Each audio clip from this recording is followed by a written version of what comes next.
Hi everyone, this is Nisha and with me is Kevin and special returning guest Aditi. Hi. And we're back for one last race preview before we take off for the summer break. And now we are at the halfway point, so I need to ask both of you on the podcast today. What are your thoughts on the regulation? Is it working? Is it not working? I know both of you are Max fans and Max has been hating on these regulations, but I'd like your unique takes. Aditi, why don't you go first? I don't think it's working. I Okay. really feel terrible for the drivers. I want them to, enjoy the races, have fun with the overtakes. I don't think that's working. I don't think Yeah. they are enjoying the overtakes. I mean, if you have to downshift while you overtake, I don't think that's working. Mm. Yeah, yeah, it's been a roller coaster on that. A very slow roller coaster is what I'm noticing. But Kevin, what do you think? I'm going to stick with whatever my boy Max said. And Yep. when the season initially started off, we all were a little bit hesitant and reluctant in accepting it, like it Mm-hmm. is with anything that's new. But Yeah. as the season has progressed, I realized that that was not without reason, because I know that this is a testing year. And as Mm. somebody who subscribes to F1 TV, I feel like they should have given us a discount on the amount of money we paid, because this was not the racing that Yeah, I man. personally paid for, What right? we were promised, So, yeah. yeah, like exactly. Like, and the thing is, if you look at the marketing material, they're like exciting racing. I was like, yeah, where is that? When are Where we going to get that? is When? the exciting racing in the room with us? Exactly. Is the exciting racing the friends that we made along the way? Right. Yes. But I mean, I know that it is a test year, so I'm going to, maybe Yeah. save my emotions for Mm-hmm. next Mm-hmm. year when it's going to be a Yeah. lot more vivid. But Yeah. Nisha, what about you? How do you feel about the regulations and how they've processed so far? So I was actually very enthusiastic about it in the beginning. Like I was like, yes, this is new. We need to adapt, blah, blah, blah. But the thing is, I have been reading a lot about like how much technology and AI is influencing the races. And it's actually kind of scaring me now because a couple of times we've seen like power deployment being defined by AI. Yeah. And like Max has gone off the track, Oscar has gone off the track. We recently saw in Spa, George didn't have enough power in the beginning of the race. Apparently, that was a software glitch. The technology stack is not working because apparently, and even Oscar was talking about this, he was saying that it is deciding lap by lap based on simulation or Oh, based on what has happened the previous lap. But right. that doesn't really work because then it's taking away, driving essentially from the driver. Yes. And you And never know like judgment. how, yeah, and judgment. Oh my Judgment, God, driver's human judgment. judgment. I mean, that's how they Exactly. decide, right, on the basis of the previous lap, how they Mm-hmm. want to, Mm-hmm. push or sort of keep it, push or not Yeah. push. But they're not Yeah. able to do Yeah. that. And if you're letting somebody run it for you, Yeah. you're taking the fun. Like I said, you're taking the fun out of driving. Exactly. Yeah. And safety. Actually, the thing Yeah. that like got me was Oscar was saying that in some of the corners, and Andreas Taylor, the team principal of McLaren, was also echoing the thoughts, and he was worried about this, was that some of the laps, it is deciding because it decides power deployment in the unit itself. Like a driver decides a particular braking point, right? And he needs a certain speed and certain power to reach that breaking point. Yes. But Yes. if the AI has understood that the most efficient way is to reduce power like 10 meters before that, you've now messed up the breaking point, Yeah. which is crazy. I understand efficiencies, but these are split second decisions at 300 kilometers Yeah. per hour. So yeah, it, I'm worried. I don't want to say bring back old school racing, but Yeah. something has to give. But before AI comes for our jobs and our hobbies, this is F101, your friendly neighborhood F1 podcast. that doesn't gatekeep but overshares. Race updates, meme, and technical stuff.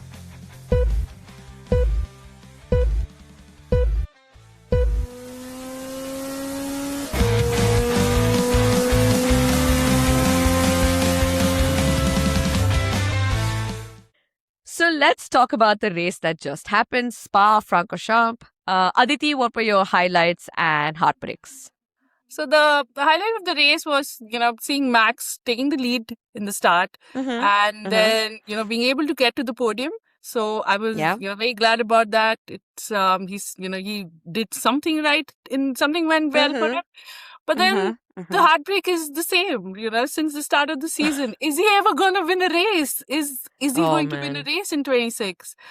I'm hoping for it. I'm still hopeful. So let's see how that goes. Maybe, Ashi. I mean, we still have a long season ahead of us, so keep your fingers crossed. Yeah. But yeah, Kevin, what about you? Highlight, heartbreak, both. Yeah, as a Max fan who personally keeping my own fingers crossed, and I hope that Max is driving like this also with his fingers crossed. My highlight was something that I don't think a lot of people caught on to, which was that Hajar, who ended off at 21, he finished at 6.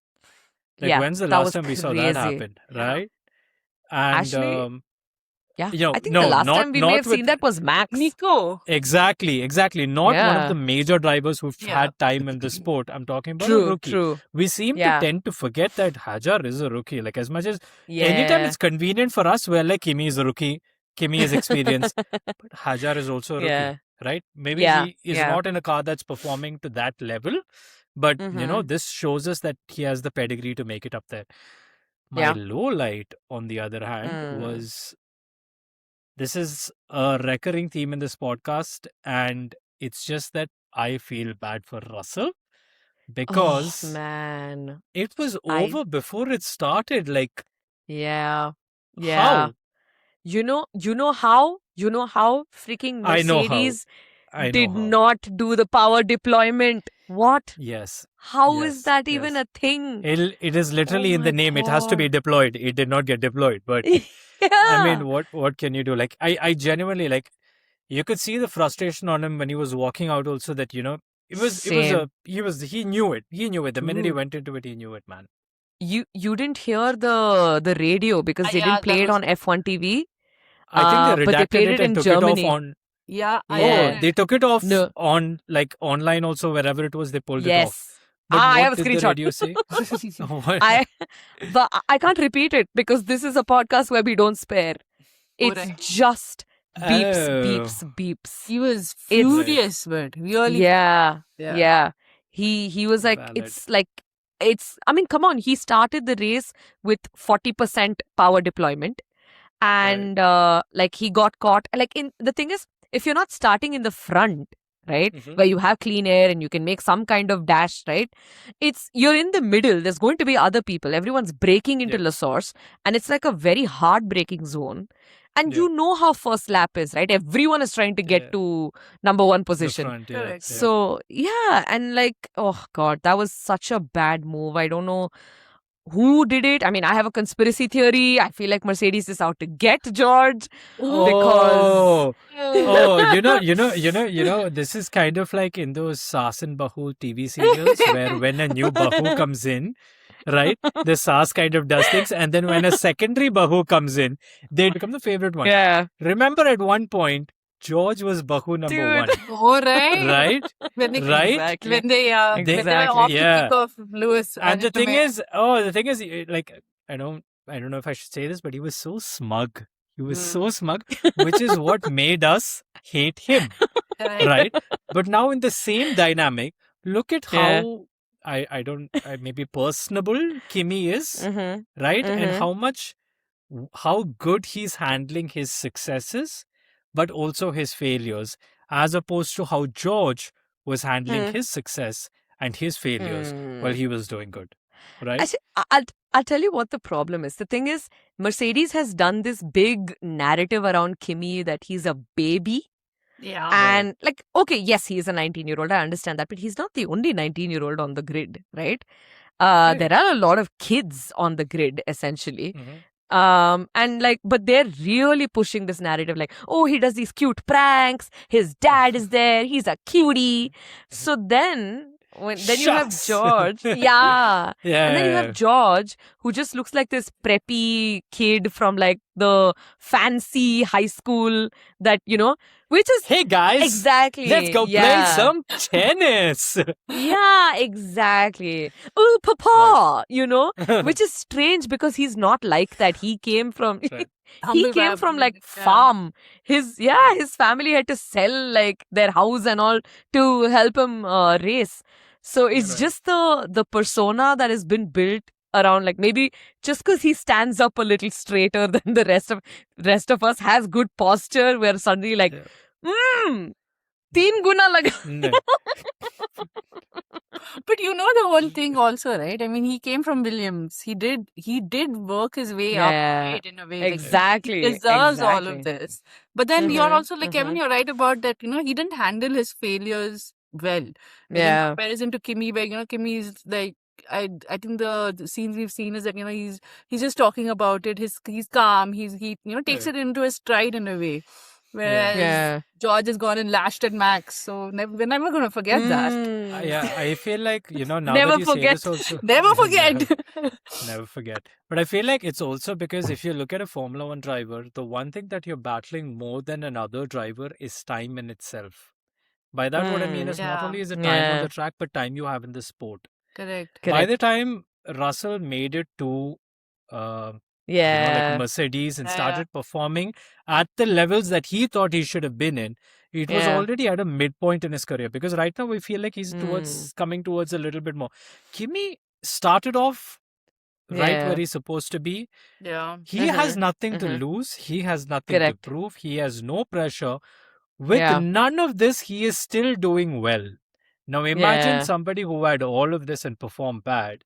When you're having a bad Mm. day and you hear that, layoffs are around the corner, you tend to feel it, like, ooh, Oh, yeah. ouch. But Oh, yeah. when you're like a star employee and, companies are handing out 200% bonuses, you're perfectly fine. You're like, it's a good day, it's a Yeah. good day, it's a good day, right? But on that note, Nisha, what are Yes. your highlights and lowlights? I feel like we missed you Oh, completely. yeah. Oh, so my highlight actually has nothing to do with the race. My highlight was that so there's a Vishwesvaraya Science Museum in Bangalore was doing a screening of F1, and they started off the whole thing with like they got like a bunch of experts to come and scientists to talk about like the science behind F1, and they had like a nice panel discussion with like some a driver who does rally driving in India, a girl, by the way, a young nice. girl. It Right. was so Not that cool it to matters meet that she is a girl, but yes, a girl. But yeah, and Oh, then we they did had a this reverse thing. screening. Yeah.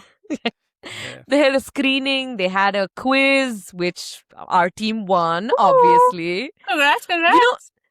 The cool part of that was we were actually neck and neck with another team, and they were beating us for many questions. But the Right. last question was in the 70s, there was a female F1 driver who got half a point. And so you had to guess who the person was. And Kevin, because we had done an episode on like women Women in F1. in F1, Oi. I was the only one who knew the answer, which was really Right. Nice, Okay. nice. Yeah. That is perfect. That is so Congratulations. cool. Do you have a So- photo of the winning team? I do actually. Yeah, we'll put up stuff on LinkedIn. LinkedIn it seems. Yeah. We'll put up stuff on Instagram and Yeah. We'll like also put a it up on bunch of the LinkedIn. videos. Maybe actually. Why not? Yeah. Why But not? yeah, Exactly. Here's it what I was learned really cool. about quizzing in a science museum. But 10 the cool tips. part Oh. the cool part was in the science museum they have something called the engine hall where they have Oh, all these right. like old engines of like trains and various cars. They Yeah. did the screening there. Nice. It was wow. so cool. Beautiful. Yeah. Beautiful. It was so that was my Uh, highlight. Perfect. Heartbreak. Lowlight? Charles Leclerc. I will push him off a bridge because, and I'm very glad that Ashwati is not here because that we know of. because that move on Oscar Mhm. Piastri was completely unwarranted. He did not leave him any racing space, and then he did not get a penalty for it. So yeah, and That's your what low pissed light. me off? That is my low light Yeah. because what pissed me off was Lewis Hamilton got a penalty when he did not deserve it. Well, Ashwati, oh my god, are you showing a picture of Ashwati while I talk about What Ferrari? What did you say? What did you say about my boy? How You dare see you? this? This isn't a Oh my smile. This is an upside down smile. Oh my god. Yeah, Shout out to Ashwati, Ashwati. I'm not apologizing for this. Wow. But yeah, Okay. Lewis Okay. Hamilton should not have got a penalty, got a penalty. Charles Leclerc should have got a penalty, just let go of. And Oscar Piastri's race was ruined. So yeah, that's my heartbreak. All right, so we've survived Spa. Now it's time to pack up the sunscreen because we're heading to Budapest for the Hungarian Grand Prix. This is the last race before the summer break. It is the 40th time that Formula One has raced at the Hungaroring. And it's like a proper anniversary for the track that has been part of the calendar since 1986. See, the circuit is tiny by F1 standards. It's just 4.381 kilometers. And the drivers will do 70 laps. 14 corners make up the entire race distance. So, see, what makes Hungary so deceiving is that it barely has any straights. Like, it's corner after corner after corner, like tight and twisty. And it's built into like a natural kind of like a bowl outside the city. And it's got minimal elevation changes that kind of usually help break up the rhythm. But that's not, what's happening here. But it's often called Monaco without walls. Now, this isn't quite the same Hungaroring as it was a few years earlier. The paddock, pit lane, and pit straight, that's all got rebuilt for the modern era. So now there's fresh tarmac at Hungary. So that would mean less rubber laid down, which usually means that a slippery start at the beacon before grip builds up, and the grip will build up session by session. Side note, this race has one of the most beautiful trophies on the calendar. It's a hand-painted Hungarian porcelain that takes 6 months to make. Yeah. And I hope this year nobody's breaking it, unlike Lando last. In 2024, was it? 4. Yeah. It was Max's trophy. How can you forget? Oh, yeah, it was Max's trophy. But then, oh, yeah, he broke it. So yeah, he tried to do that champagne thing that he was doing all season, no? Yeah, he does that whole podium thing. Right? He was doing. Exactly. He did that last He did year that, also. and then Max's trophy was like, "Bye, guys." But yeah, if you want a full history lesson on how this place ended up being the first F1 race to cross the Iron Curtain, please dig up our Hungary episode from last year. We've nerded out over there. Now, if you've been with us for a while, you know we have a description for every track. And last season, we had actually called this one a knife resting on a boot. But since then, I have reconsidered, right? Because I was staring at this track. And the real answer is that it looks like a bust of Johnny Bravo. I am not kidding. Kevin, please edit. Put Hot the mama. photo here. Hot mama, right? You're going to say hot mama? Exactly. Yes. Mama. Because you can see like a signature hair swoop towards the right. And if you can picture it, it's you start at Johnny Bravo's right shoulder, climb up through his neck, work your way across that jawline and the face, and then you thread through that signature pointy hair at turn 5. It's yeah. Kevin, take us on a hot lap. You know it. You can see it. I can. And the thing is, knowing Johnny Bravo, the points that you mentioned were all the points that he wanted women to touch him at. But let's take a hot lap, right? You launch right off the right shoulder. You're hunting for turn 1. So your best overtaking chance of the whole afternoon is at turn 1. Now, from there, you're climbing up through the neck at turn 2. Tight and rising before the track opens up into the face through the middle corners. Now, you're working towards turn 5 at the tip of that famous hair puff that he has. And this is where your card needs to be planted because you want twitchy moment here and you're literally combing through the gravel instead of the track. Then you're up and over the crown of the head. A flowing little wave of corners that reward rhythm over aggression.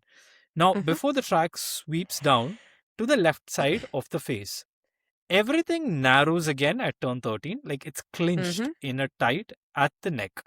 Before you round the final corner at the left shoulder and fire onto the pit straight.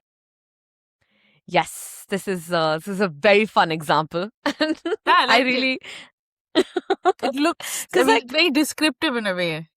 You can see. Are you doing the Johnny Bravo dance, Kevin? I can see that. Nice. Hot mama. That's all I remember from it. Hot mama. Before we get into this year's Hungarian Grand Prix, I just want to mention one thing from 2025 was like there was Papaya Rules was at the peak, right? And it was a McLaren 1-2, but it was literally like I think less than 900ths of a second that they crossed the line, which was truly an exciting time for all of us. Also, do you remember how bad the race was in 2025? I remember Max being stuck at P8, and he had to fight. He had a fight with Liam Lawson for P8. That's quite depressing for him. I hope this year goes better and he's not stuck. I hope he's not stuck too far at the back. Yeah. Oh, yeah. It was even Ferrari didn't have a great time. So yeah, I think Charles lost power suddenly. Lewis was having trouble, and it was overall not fun for everyone. But you know who it was fun for? Gabriel Bortoleto, because he put together one of his best drives of the season, finishing 6th and holding off Max for several laps, which goes to show what talent he has, and I genuinely don't feel like we've seen the best of him yet. Yeah. I mean, even the past couple of races he's been doing so well. So yeah. Two back-to-back points, right? I think he's got 2 back-to-back points. Yeah.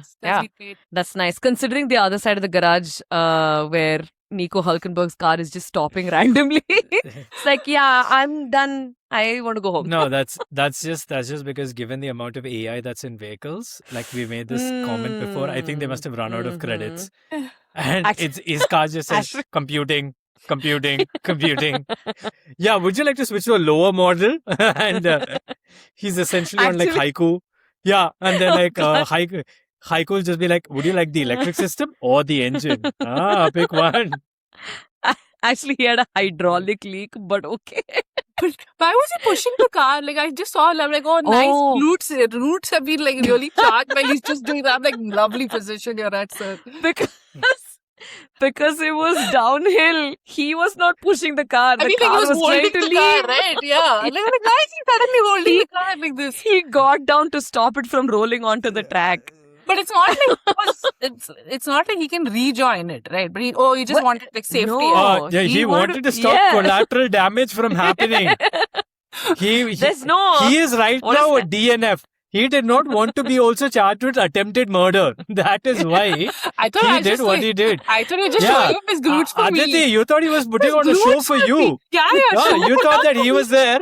He was like, this is my application for High Rocks. And he's just standing like this. What do you think he's for? I was like, oh, look at my glutes. No, Biddy, no. I thought that's just baby. Oh, God. Okay. Jesus Christ. Love it, guys. Yeah. Alright, but for 2026 Hungarian Grand Prix, Pirelli is bringing C3, C4 and C5 tires. It's the softest in the range. Thing is, in Hungary, the tires don't have that much problem with like degradation, but it's the heat, right? Even though like you were expecting weathers of 15 to 20 degrees, because it's going to be super sunny, the track itself will get to about 40 to 45 degrees easy. So there's a lot of thermal deg on these tires. So it'll be exciting to see who goes for 2-stop, who goes for 3-stop, who just stops. We will see. But yeah, on that note, what are your podium predictions? Kevin, would you like to venture a guess? I would, but before that, ladies first. Bide, what are your predictions? Okay. Because based on what you say, I'm gonna change it. Okay. I'm not being chivalrous or anything. This is just a tactical move. Okay. Are you keeping score? No, we're not. But yeah, deep down inside, I am. Right here. In our hearts, we keep score. Nisha, you're winning. I hope. Please, Kevin can't win and all. Dude, I haven't won a single thing so far. You know how it is that I do podium predictions is, for me, everyone that I say shows up, or at least 2 or 3 people show up. It's just their positions are wrong. It is that. Okay, so podium predictions for me for this race, I'm hoping Kimi wins. And I hope Oscar gets a chance to redeem himself. I hope things go Yes. very well for him. And so he'll be on P2 and Max on P3. So Nice. but Disha, what about you? What are your predictions? Oh, I'm gonna say, I don't know. Am I rooting for George? Should I stop rooting for George? Do bad things happen when I root for George? I think so. Man, fine. Then I'm gonna say Kimi, P1. Mm. I'm gonna say for P2 because there's a lot of corners. Oh, Lewis Hamilton. I don't Right. know why. I'm feeling it. Lewis Hamilton, and then I don't want to root for Oscar Piastri, man. I genuinely don't want him to lose again. So I'm just gonna say George. It's fine. George P3. Okay. Right. So basically, Okay. it's an all Mercedes podium again. Yes. Yeah. Amazing. Yeah. Nice. Perfect. Nice. Yeah. Kevin. So since you guys decided to, obviously pick the one that's going to win, I'm going to go the totally other direction, and I'm going to say number 1, Lewis Hamilton, because it's been a while, right? Number 2, because you guys ain't putting no respect on it, George Russell. Number 3, Max Verstappen. I'm going to call this podium the podium of people who hate each other but also love each other and hate each other. Yeah. Who have a lot of history and chemistry is the way it is. Yeah, exactly. Yes, I am very excited to see how these podium predictions pan out. But after this particular race, we're not going to have any races for the next few weeks. But we will try and give you some content either here on Instagram. You have to follow us to find out. If you like this episode, follow, subscribe, and share with a fellow F1 fan or someone you'd like to bring over to the dark side. Predictions, hot takes, please find us on Instagram, and the link is in the description. We really want to hear what you all think as well. Also, special shout out to Jeff. We've heard that you listen to our podcast before falling asleep. So hashtag Pillow Talks. Thank you for keeping us alive. And also go to sleep. It's very late in the night. Yeah. We will see you all on the next episode of F101. This is for you, Jeff. Go to sleep. Go to sleep.